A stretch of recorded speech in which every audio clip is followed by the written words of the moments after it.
Sobat Maestro yang dikasihi Tuhan, kekasih-kekasih jiwa Tuhan yang pada saat ini boleh bersama-sama melaksanakan persekutuan di dalam Maestro Golden Moment pada minggu yang ke-26.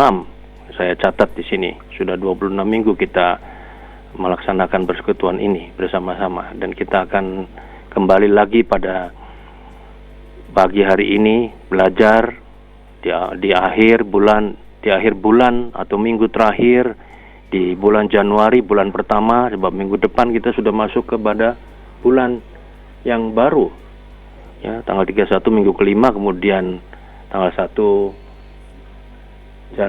Februari kita masuk kepada bulan yang kedua. Ya, kita betapa sangat cepatnya hidup ini. Kita lihat perjalanan waktu kita. Dan saya mau mengajak pada sebelum kita sampai ke bulan 2, 3, 4, marilah kita belajar pada hari ini untuk bagaimana sih kita bisa menjalani hidup taat kepada Tuhan sepanjang tahun 2021. Itu yang sebetulnya Tuhan kehendaki pada kita, apalagi di tengah-tengah masa pandemi COVID pada saat ini. Kita harus semakin hidup dekat, kita taat pada Tuhan sungguh-sungguh. Sebab COVID-19 ini terasa makin dekat dengan kita. Siapapun bisa kena penyakit ini, dan antara hidup dan mati itu taruhannya. Tapi kita percaya kita punya Tuhan yang hidup, yang memang menghendaki hidup ya. Bukan hanya hidup di dunia, tapi juga hidup yang kekal. Itulah keyakinan kita. Nah, mari kita sebelumnya kita bersama-sama berdoa terlebih dahulu kepada Tuhan. Tuhan Yesus yang kami sembah dan kami taati di seluruh kehidupan kami. Kami ingin belajar kembali tentang bagaimana kami menundukkan diri, menaati Tuhan, mematuhi Tuhan dalam segala perkara dalam hidup kami. Dan itu kami mohonkan kuasa Roh Kudus hadir pada kami, supaya kami sungguh-sungguh bisa menjadi anak-anak Tuhan yang taat, yang membuahkan hasil-hasil yang indah dan luar biasa. Bapa, berkati kami semua, berkati hamba-Mu dengan segala kekurangan dan kelemahan dalam menyampaikan berita firman Tuhan. Pakailah dia sebagai alat Tuhan. Engkau yang menjadi sumber firman, hamba-Mu hanya alat yang boleh Tuhan pakai dengan kekuatan Roh Kudus, sehingga setiap orang dari kami yang mendengar firman pada hari ini boleh hidup di dalam ketaatan kepada Tuhan. Bersabdalah ya Tuhan, kami bersedia mendengarkannya. Dalam nama Tuhan Yesus kami berdoa. Amin. Nah, Sobat Maestro, para senior-seniorita yang diberkati Tuhan, hari ini kita akan belajar dari kitab Perjanjian Lama. Kalau selama ini kita Perjanjian Baru, kita coba Perjanjian Lama, kita melihat Yunus pasal 3 ayat 1 sampai dengan 5, dan kemudian saya tambahkan satu pasal lagi pada pasal 4 bagian akhir ya, pada ayat yang ke-11 ya. Jadi pasal 3 ayat 1 sampai 5, dan kemudian kita loncat ke ayat 10, lalu kemudian ditambah lagi pasal 4 ayat yang ke-11. Inilah sabda Tuhan. Datanglah firman Tuhan kepada Yunus untuk kedua kalinya. Jadi sudah pernah pertama kali, lalu kemudian Yunus gak mau pergi, lalu kemudian Tuhan memberi pelajaran, dia masuk ke dalam perut ikan besar dan ada di dasar laut. Ya. Demikian, bangunlah, pergilah ke Niniwe, kota yang besar itu, dan sampaikanlah kepadanya seruan yang kufirmankan kepadamu. Bersiaplah Yunus, lalu pergi ke Niniwe sesuai dengan firman Allah. Niniwe adalah sebuah kota yang mengagumkan besarnya. 3 hari perjalanan luasnya.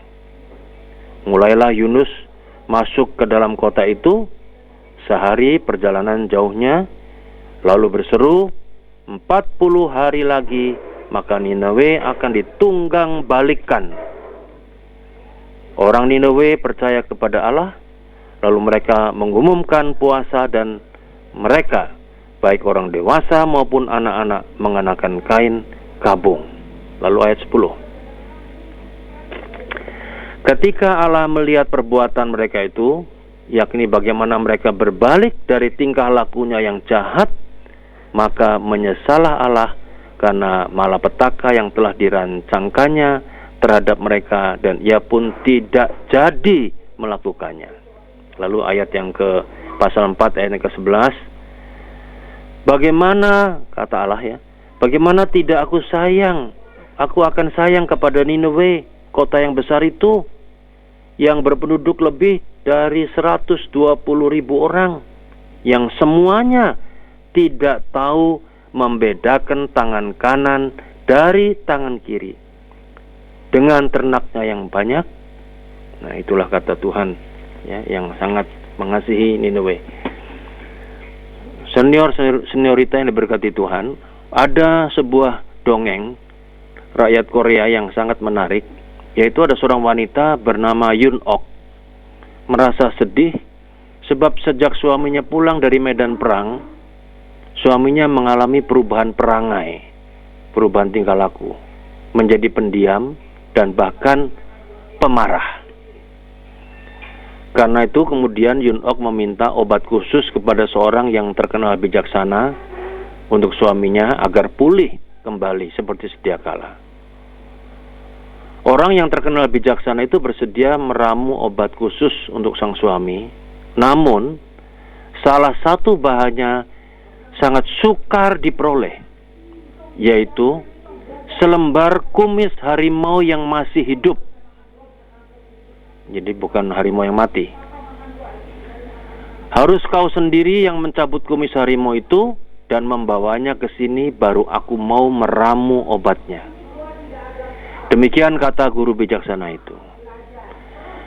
Karena sangat menginginkan kesembuhan suaminya, maka Yun Ok bersedia melakukan permintaan orang bijaksana itu.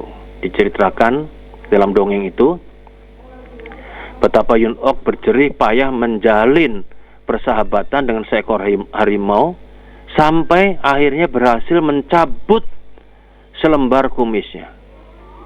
Namun sesudah diserahkan kepada guru yang bijaksana itu, alangkah kaget dan kecewanya Yun Ok sebab kumis harimau yang diperolehnya dengan mempertaruhkan nyawa itu dengan begitu saja dilempar oleh sang guru ke dalam api. Ketika dipertanyakan apa alasannya, maka dengan sangat rendah hati sang guru pun menjawab, jikalau kau bisa memperoleh kepercayaan dan cinta dari seekor binatang buas dengan kelembutan dan kesabaran, bukankah dengan cara yang sama kamu akan memperoleh kepercayaan dan cinta suamimu? Apakah suamimu itu lebih jahat dari seekor harimau yang buas? Nah, ini cerita dongeng dari rakyat Korea. Nah, seniorita, komentar apa yang akan kita berikan? Dari cerita tentang kumis harimau tadi kita memperoleh pelajaran bahwa setiap orang itu kalau ada sikap taat kepada seseorang yang kita percayai akan dapat menghasilkan hal-hal yang indah dan yang luar biasa. Coba bayangkan seorang wanita ya, sampai bisa memiliki keberanian mencabut kumis harimau. Memang benar bahwa semua itu dilakukannya karena dia sangat mengharapkan hubungan yang harmonis dengan suaminya, tetapi juga karena dia sangat mempercayai ucapan sang guru yang bijaksana dan mentaatinya. Nah, ini.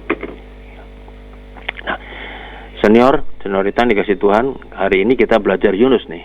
Yunus itu adalah seorang nabi Tuhan yang tidak taat. Karena ketika diutus Tuhan ke Nineve, ia malah ke Tarsis, naik perahu, numpang perahu ke Tarsis. Pada saat mestinya menyusuri jalan dan lorong di kota besar Nineve itu, dia malah tidur nyenyak di dalam kapal.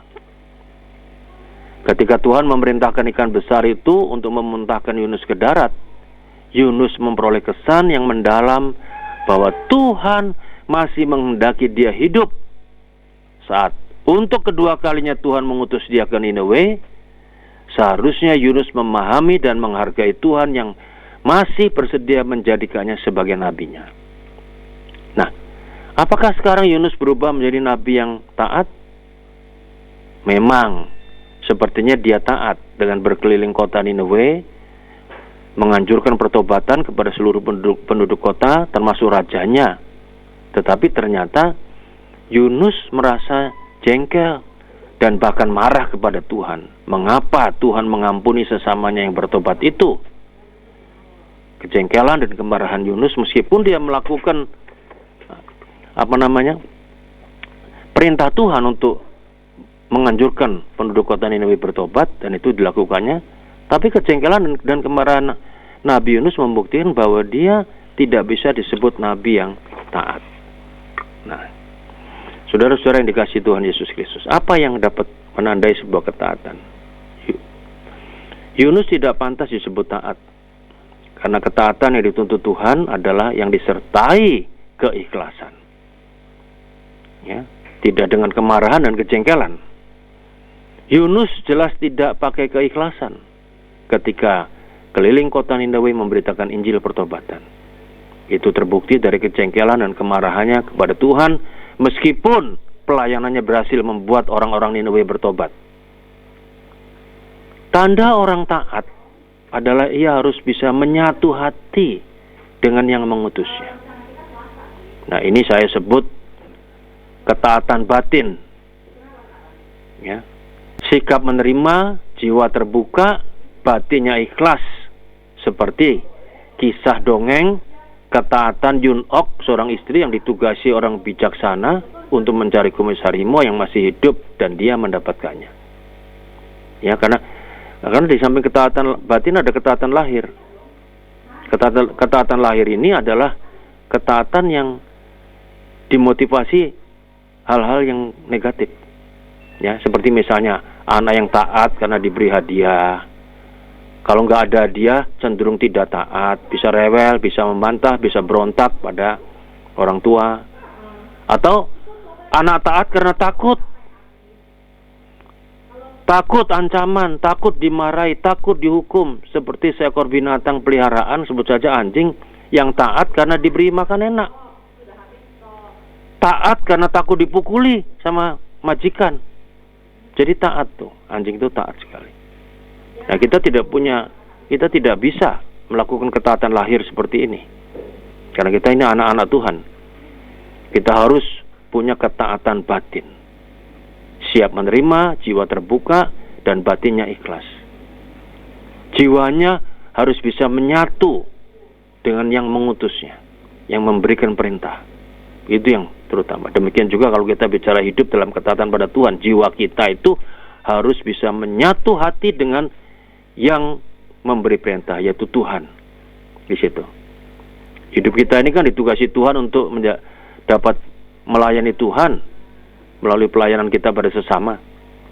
Pertanyaannya adalah bagaimana kualitas hidup kita kepada atau di hadapan Tuhan selama ini? Apakah kita taat disertai dengan keikhlasan?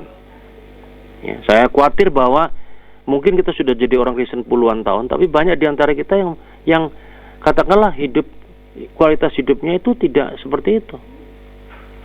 Ya, melayani Tuhan dengan menganggap cuma sebagai tugas biasa. Ya, hidup taat pada Tuhan tidak disertai kerinduan membawa hasil yang optimal.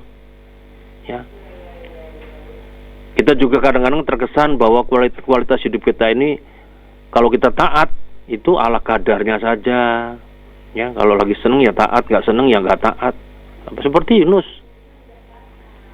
Jika melihat teman itu yang kita lihat hidupnya kurang sungguh-sungguh, kita seringkali nggak merasa prihatin seperti Yunus. Malah kita mungkin berkata, yang penting bukan saya yang berbuat demikian. Yunus lari ke Tarsis, tidak ke Niniwe. Kita tidak merasa sayang ketika kerajaan Tuhan merugi karena ulah orang-orang lain. Nah, ini mari kita belajar kembali untuk bisa taat kepada Tuhan dalam seluruh kehidupan kita. Dan untuk bisa seperti itu, punya keikhlasan itu, jiwanya menyatu hati dengan yang mengutus, maka harus ada kasih kepada Tuhan, ya, yang kita wujudkan pada sesama kita. Itu yang mendorong, ya, ketaatan kita kepada Tuhan, sehingga kita bisa melakukan pelayanan bagi sesama kita manusia. Jika kita sudah sampai pada tingkat kasih seperti itu, maka tidak perlu lagi dihimbau agar kita hidup taat atau bersungguh-sungguh hati kepada Tuhan, tapi kita bisa langsung taat mengerjakan dengan dorongan hati kita apa yang baik bagi Tuhan yang kita lakukan bagi sesama kita manusia. Saudara-saudara yang dikasihi Tuhan Yesus Kristus, kita sudah masuk pada minggu bagian akhir nih. Ini minggu keempat, minggu depan tanggal 31 hari Minggu itu hari terakhir. Seminggu lagi kita masuk ke bulan yang kedua tahun 2021. Cepat sekali ya. Itu berarti apa? Kita menyadari waktu ini makin sangat singkat. Ya. Makin terbatas. Dan ketika waktu itu makin terbatas, hanya ada dua kemungkinan yang kita hasilkan. Kemungkinan pertama adalah hidup kita asal-asalan. Ya. Karena merasa panik, karena hidup sangat singkat, lalu kita hidup tidak terarah, hidup asal saja, sekenanya saja, kita nggak hidup taat kepada Tuhan.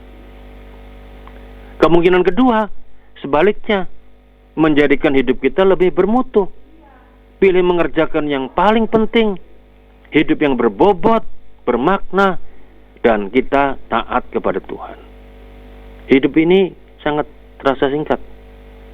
Tentu kita tidak terasa bahwa memasuki tahun 2021 mungkin kita sudah memasuki usia 60 tahun, ada yang 65 tahun, 68, 70, 75, 80 tahun. Tadi ada yang ulang tahun berapa tadi disebut Pak Mas Ari tadi, ya. Yang sudah lanjut. Hidup ini sangat singkat jika dibandingkan dengan kekekalan surgawi. Tetapi Tuhan ingin supaya kita jangan meremehkan waktu yang singkat ini. Kedatangan Tuhan Yesus itu segera akan datang. Tanda-tanda zaman sudah makin nyata. Tuhan datang pada waktu yang tidak disangka-sangka. Itu berarti bahwa kita tidak boleh berpikir Tuhan datang masih lama. Tuhan datang itu juga bisa berarti bahwa setiap pribadi kita yang memiliki hari Tuhannya masing-masing, sendiri-sendiri. Ya, bayangkan kalau kita hidup, tiba-tiba besok kita sudah nggak ada. Ya, kita misalnya malam nanti tidur, besok tidak bangun lagi. Itu hari Tuhan bagi kita. Ya. Saat itu kita harus menghadap Tuhan. Lihat, saudara-saudara, akibat COVID-19, betapa banyak teman-teman kita, betapa banyak hamba-hamba Tuhan, sesama kita yang terkena wabah, dan mereka meninggalkan kita. Memang ada yang sembuh, tetapi ada juga yang meninggal. Dan kita lihat ternyata berita-berita yang terakhir kita dengar, COVID-19 ini makin merajalela virusnya, makin cepat, makin dekat dengan kita. Ya, karena itu pesan Tuhan agar kita jangan lupa, jangan melekat pada apa yang ada di dunia ini. Meskipun kita boleh dan harus beraktivitas seoptimal mungkin, sebaik mungkin, tapi yang lebih penting kita hidup taat kepada Tuhan dalam segala hal, dalam segala laku kita di dunia ini. Ya, hidup taat itu saya gambarkan begini. Kalau kita berumah tangga, mari dalam kita hidup berumah tangga, hiduplah dalam ketaatan kepada Tuhan. Nikmati diri kita, kalau kita jadi suami, sebagai istri, anak-anak, laksanakanlah tanggung jawab yang baik di dalam rumah tangga, ya, sebagai ayah, sebagai ibu, sebagai anak-anak, sebagai menantu, sebagai opa, oma, cucu-cucu, ya, tanpa lupa diri bahwa kita mesti taat pada Tuhan. Tuhan mesti kita dahulukan dalam hidup kita. Tuhan harus diprioritaskan. Tanpa harus tiap-tiap kali diingatkan, hendaklah kita memiliki pemahaman yang benar bahwa Tuhan merupakan pintu gerbang bagi kebahagiaan rumah tangga. Semakin kita mendahulukan kepentingan Tuhan, semakin hidup kita taat dengan Tuhan, maka rumah tangga kita akan bahagia. Ya. Semakin kita menyadari bahwa hari Tuhan sudah dekat, ya, maka kita tidak akan mencari yang sia-sia. Sebaliknya kita menjadi keluarga yang berlomba dalam memuliakan Tuhan dan makin taat kepada Tuhan dalam segala perkara kita di rumah tangga. Mungkin bagi yang punya problem hidup, masalah hidup, ya, biasanya orang kalau punya masalah hidup itu suka lari dari Tuhan, seperti Yunus. Kalau kita punya problem hidup, jangan lari dari Tuhan. Tapi marilah kita hidup makin dekat, justru makin taat pada Tuhan. Tidak perlu tenggelam dalam kesedihan yang berlarut-larut. Sebab kita percaya bahwa semuanya akan berakhir di dalam Tuhan. Jika Tuhan datang, maka tidak akan ada lagi air mata. Karena pada dasarnya Tuhan tidak menghendaki anak-anaknya hidup dalam penderitaan. Tuhan tidak ingin umatnya seperti orang-orang Niniwe yang awalnya tidak tahu membedakan tangan kanan dan tangan kiri. Kristus sudah mengambil alih segala kesulitan manusia yang terdalam, terutama dosa, dan dia akan datang memindahkan kita ke dalam sukacita yang kekal. Sebab itu fokus kita bukan kepada segala problem hidup kita, yang pada dasarnya problem hidup kita itu sudah diangkat oleh Tuhan di kayu salib. Sebaliknya fokus kita adalah harusnya makin melekat jiwa kita, makin menyatu jiwa kita dengan Kristus, sang kekasih jiwa kita. Ya, ada sebuah cerita tentang seorang pemuda yang kemana-mana memakai kruk, ya, sebab kakinya cacat. Tetapi dia sangat berhasil dalam pergaulan. Suatu hari seorang teman bertanya, mengapa dia sakit seperti ini? Lalu dijawab, ini adalah infantile paralysis, sakit lumpuh yang menyerang anak-anak. Temannya mengajar dengan pertanyaan lain, dengan kemalangan kamu seperti ini, bagaimana kau bisa menghadapi dunia dengan berani? Engkau berhasil dalam pergaulan. Nah, jawab pemuda Kristen itu dengan tersenyum, penyakit ini tidak pernah menyentuh inti iman saya. Jantung hati saya itu Tuhan Yesus. Saya mau taat kepada Dia. Itu bunyinya. Sehingga orang walaupun dia lumpuh, dia bisa berhasil dalam pergaulan, menghadapi dunia dengan berani. Ya, luar biasa. Betapa sangat indahnya kalau orang bisa hidup taat pada Tuhan. Nah, kita melihat bahwa dalam Alkitab seringkali banyak dibunyikan ayat-ayat Alkitab yang sangat indah itu. Bagaimana dalam ayat Alkitab itu disebutkan kalau kita itu taat pada Tuhan. Yohanes 3:36 itu nanti sudah bisa baca. Yohanes 3:36, bagaimana kalau kita bisa taat pada Tuhan itu nanti kita mendapat hidup. Ya. Ya, Yohanes 3 itu ayat terkenal, perikop terkenal karena di situ ada Yohanes 3:16. Ya. Lalu di bagian akhir perikop yaitu kalau kita taat pada Tuhan, kita akan hidup. Hidup itu apa? Bukan hanya hidup di dunia, tapi juga hidup di dalam kehidupan kemuliaan Tuhan, yaitu yang kekal. Ya, itulah yang terindah. Dan kita melihat banyak contoh para rasul juga mengatakan kita harus lebih taat pada Tuhan daripada pada manusia. Misalnya Rasul Petrus. Kita lihat juga bagaimana kisah tentang Tuhan Yesus, bagaimana dia lebih taat kepada Tuhan sehingga dia harus mati di salib. Luar biasa semuanya itu.